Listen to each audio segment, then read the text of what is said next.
It is so great seeing my next guest back in action. He's going to be taking on Uros Medic coming up here at UFC Fight Night, October 1st. It's Mike Davis, Beast Boy, joining me here on the program. Mike, how are you? I'm doing well. Thank you for having me on. Hey, pleasure's all mine, man. And before we get into the interview, tell me a little bit about the setup, man. You got it all good to go. I guess you do some streaming. Yeah, yeah. I got sponsored by Viral. Shout out to Viral Tech. They hooked me up with a PC. Then I got sponsored by Beacon. I don't know if you can see this mic. I It's can. Yeah, it looks amazing. it's exactly like Shure. It has built-in equalizer. So they all hooked me up, cameras, setup, mixers, and now I've been streaming. It's gonna be my kind of like my secondary thing. Good for you. How did that all come together? And I imagine you've been gaming for a while. Yeah, so gaming is actually like my output more because once I'm done with the gym, I don't want to sit here and think about fighting and just bring my mind through it all. So I kind of let myself go by gaming.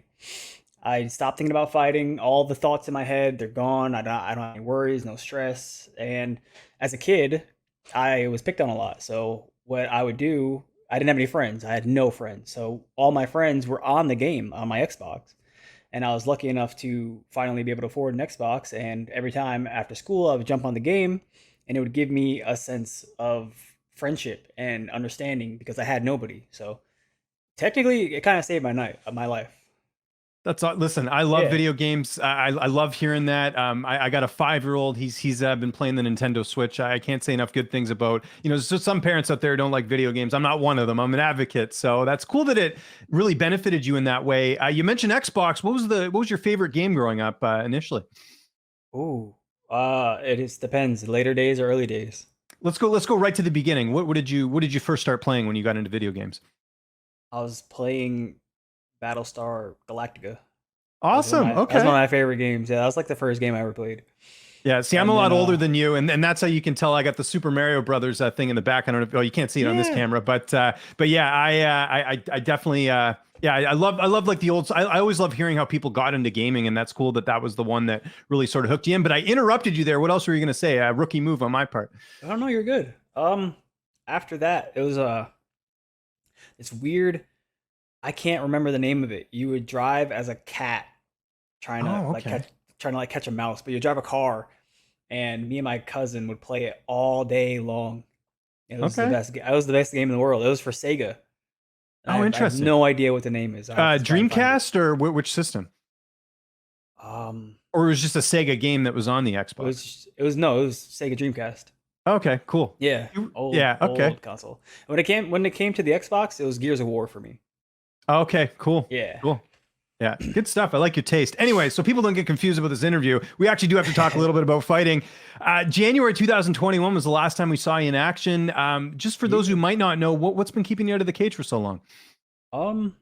Well, after that fight, I people don't know, but I took that fight unhealthy, as Okay. all fighters do. All of us fighters, we take fights unhealthy. We got to fight. This is our living. This is how we get paid.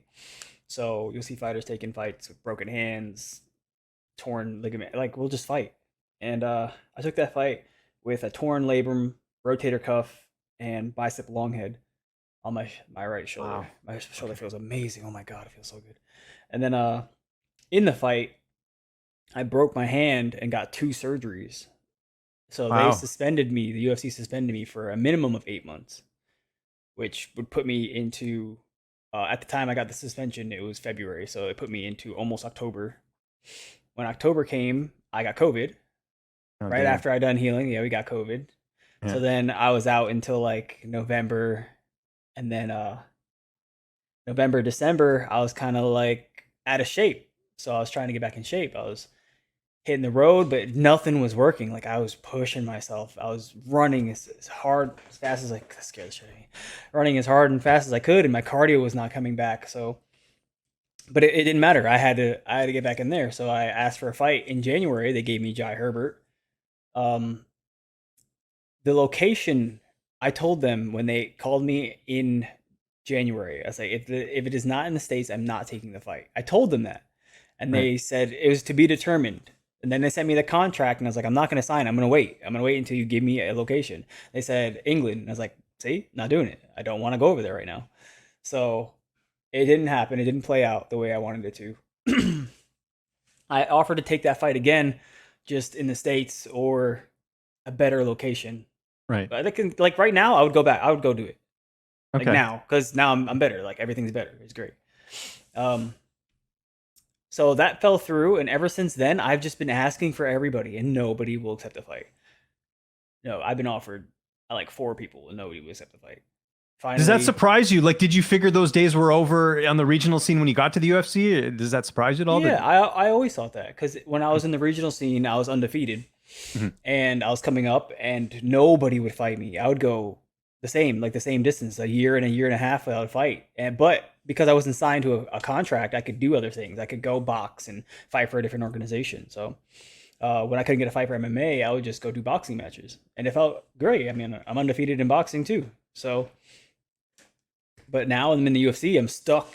Like I'm stuck, and honestly, it sucks. bet, yeah.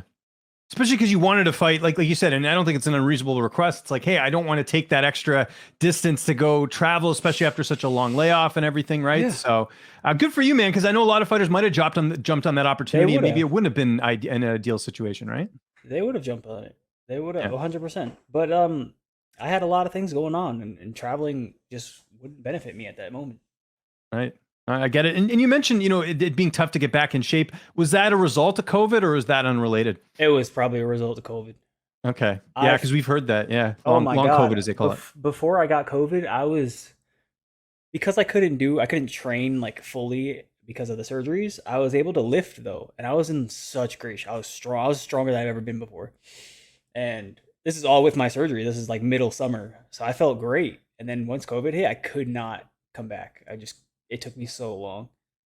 Wow. Yeah, no, I've heard different stories from different. It's just weird how it affects people differently. But looking ahead, though, you do have a fight I mentioned off the top there. You're taking on Medic, 8-1 record. What do you know about him? How do you feel like you match up against him here? I have no idea. I have no Okay, idea. I don't know who he is.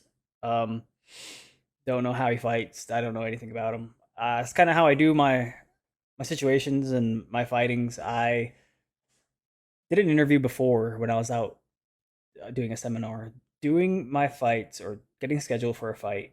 If I were to look at my opponent, so if I was looking at Medic, the only thing that they're going to show you or you're going to see is him beating the crap out of other people.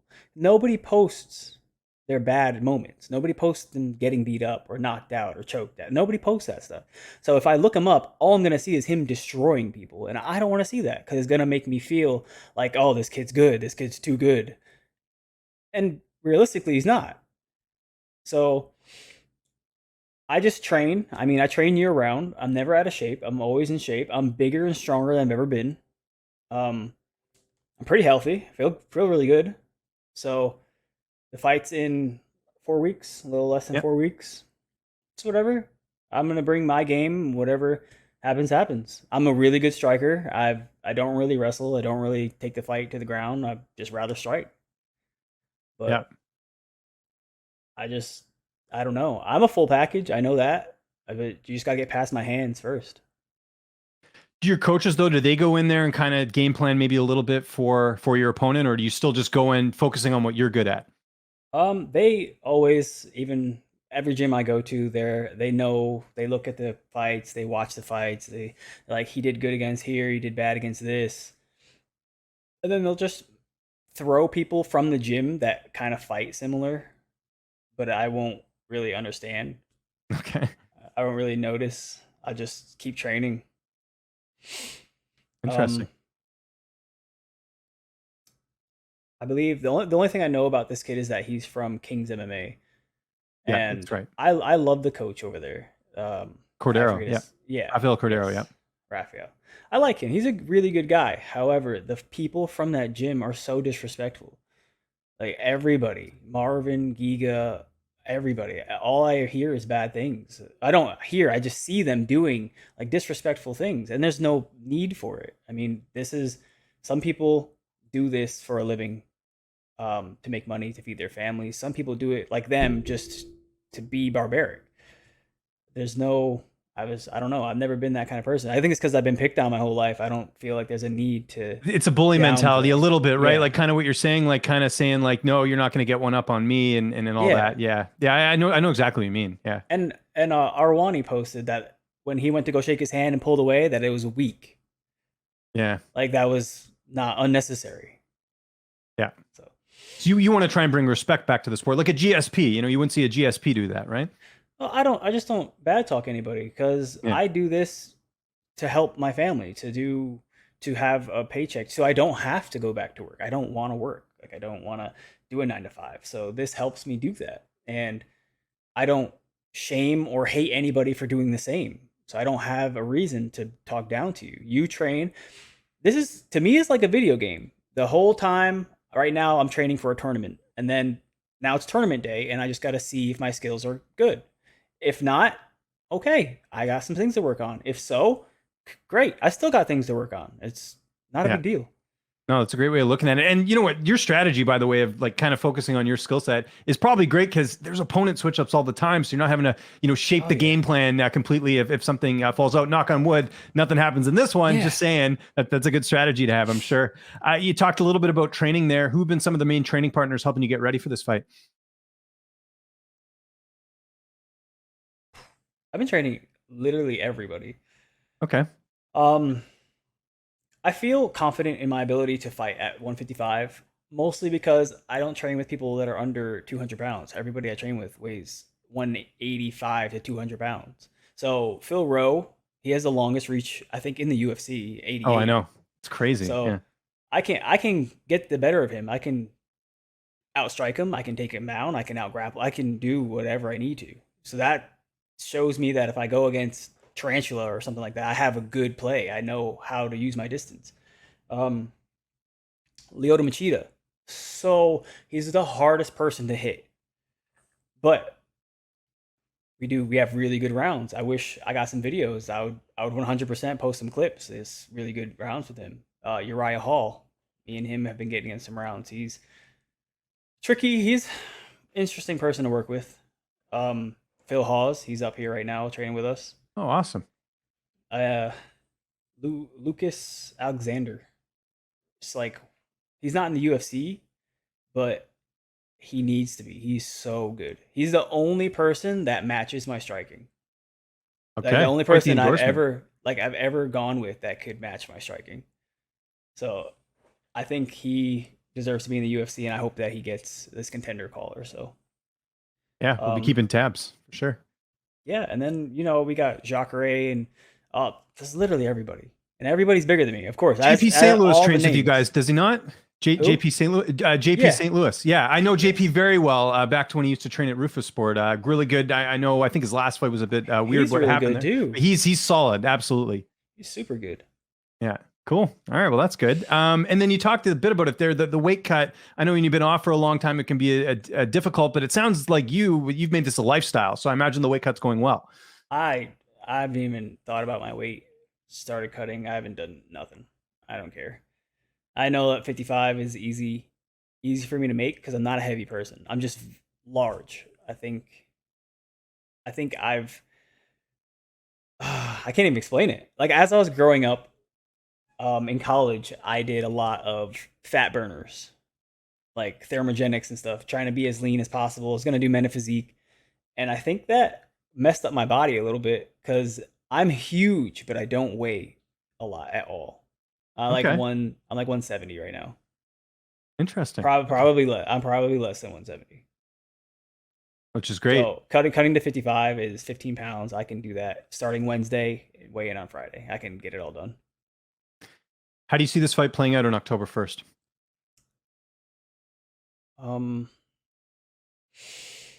That's a good question. I never really thought of how people would plan to fight me.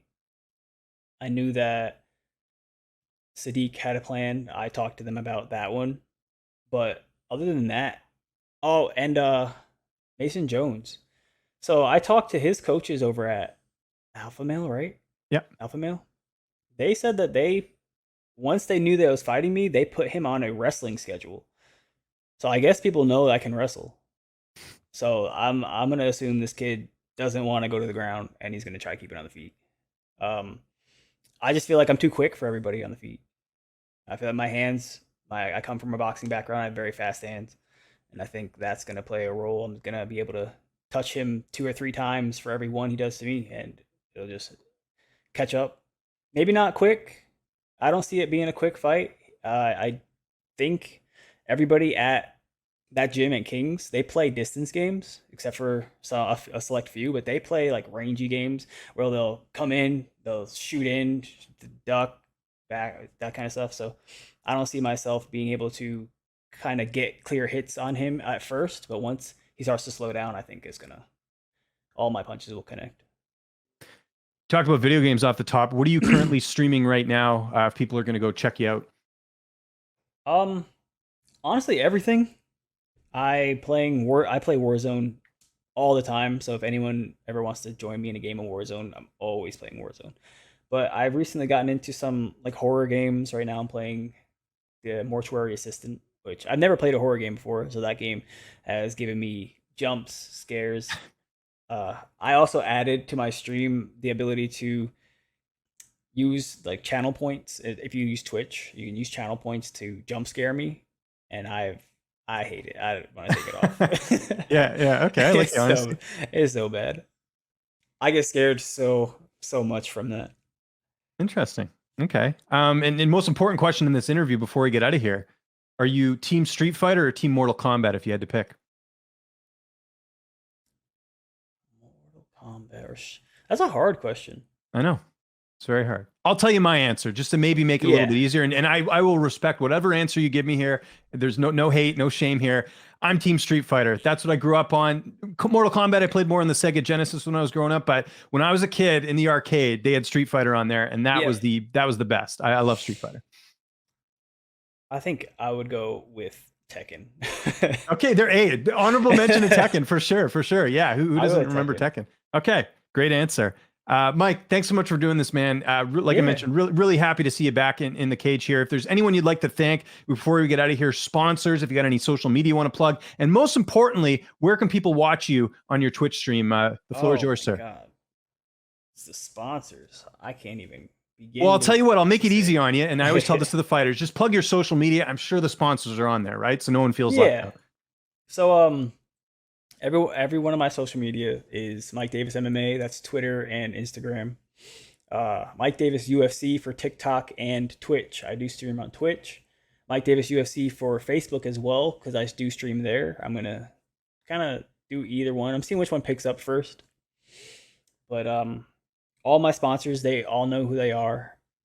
I give them all the respect and thanks. They help me out a lot, especially Mingo Apparel, Viral. Those are two of my biggest sponsors, and I appreciate them very much.